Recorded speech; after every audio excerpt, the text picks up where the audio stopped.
ازدواج تراس عصبانی شد.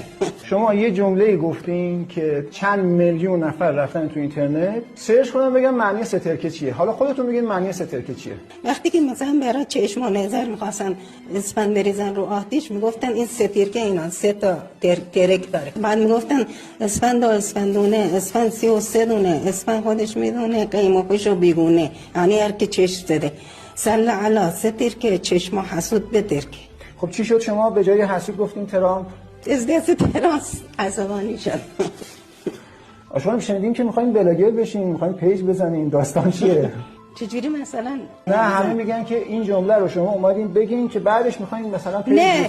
من پامو که از خونه اشتم بیرون گفتم برای رضای خدا این کارو میکنم، برای بچه قضیه. به خاطر اینکه بعضی ها توی فضای مجازی ایشون رو به سخره گرفتن یه مقدار حالش نامناسب بود، چند روزی از خونه بیرون نیومده.